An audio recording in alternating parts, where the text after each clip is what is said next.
Hi everyone.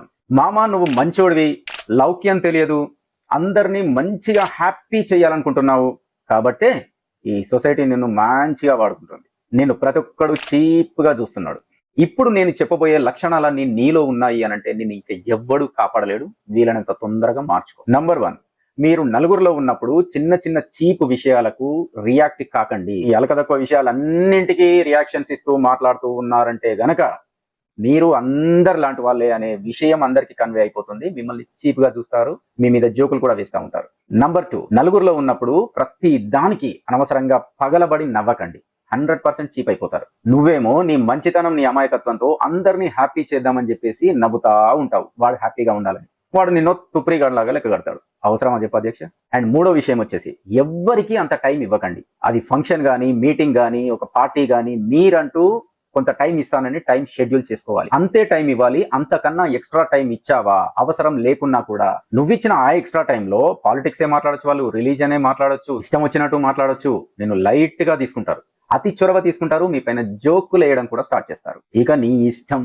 అందుకే ఎవ్వరికి ఎక్కువ టైం ఇవ్వకు, ఎప్పుడు బిజీగా ఉండు. అంతకు మించిన గొప్ప విషయం ఇంకొకటి లేదు. ఇంకో పాయింట్ వచ్చేసి, నలుగురిలో ఉన్నప్పుడు దయచేసి కులాలు, మతాలు, రాజకీయాలు ఇవన్నీ సొల్లంట మాట్లాడకండి. ఎవరైనా మాట్లాడుతున్నా కూడా మీరు కూడా ఇక నాకు కూడా పని పాట ఏం లేదురా, నేను బేవర్సే, నువ్వు బేవర్సే, ఇక మాట్లాడుకుందాము, ఎంత టైం అయినా కానివ్వండి అన్నట్టుగా ఉండకండి దయచేసి. గొప్ప గొప్ప వాళ్ళు, హై ప్రొఫైల్ పీపుల్ చూడండి, ఎవరైనా ఇలాంటివి మాట్లాడతారా? కూర్చొని మాట్లాడరు కదా.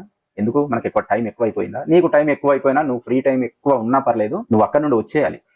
ఇచ్చిన టైమే ఇవ్వాలి, అంతకన్నా ఎక్కువ టైం ఉండొద్దు. ఇవన్నీ మాట్లాడొద్దు. ఫస్ట్ ఆఫ్ ఆల్ కావాలంటే నువ్వు ఇంటికి వచ్చేసి మళ్ళీ ఒక్కడివే నీతో నువ్వే గడుపు. ఎన్నో విషయాలు తెలుస్తూ ఉంటాయి. అంతేగాని పనికిరాని సొల్లంతా పెట్టకు నలుగురితో. మీరు అంతగా మాట్లాడాలి అని అనుకుంటే, మీ విలువ పెరగాలి అని అనుకుంటే, మనీ మేనేజ్మెంట్ అలాంటి విషయాలు మాట్లాడండి, టెక్నాలజీ అప్డేటింగ్ అలాంటి విషయాలు మాట్లాడండి, లైఫ్ అచీవ్మెంట్స్ అలాంటి విషయాలు మాట్లాడండి. లేదంటే డిగ్నిఫైడ్ గా కామ్ గా ఉండండి.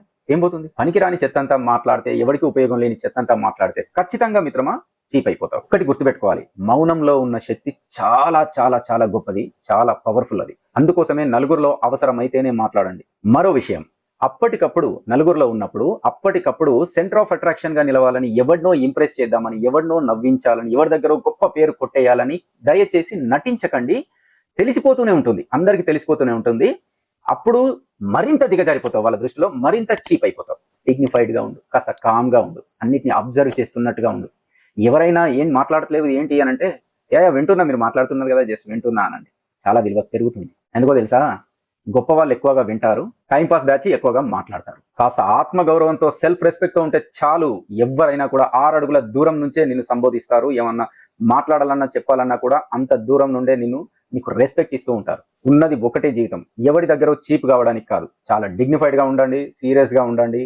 మీ వర్త్ మీకుంది, మీ స్పెషాలిటీ మీది. ఎన్ని రోజులు బ్రతకమన్నది కాదు, ఎంత ఆత్మగౌరవంతో బ్రతకమన్నదే చాలా ఇంపార్టెంట్ ఇక్కడ. ఈ వీడియో మన పర్సనల్ లైఫ్ కి చాలా యూస్ఫుల్ అనుకుంటే కనుక నలుగురికి షేర్ చేయండి, లైక్ చేయండి, సబ్స్క్రైబ్ చేయండి, అండ్ మీ కామెంట్ మాత్రం తప్పకుండా తెలియజేయండి. ఎక్కడ చీప్ అయిపోతున్నాడు మనిషి ఈ రోజుల్లో? కామెంట్ చేయండి. Thank you very much.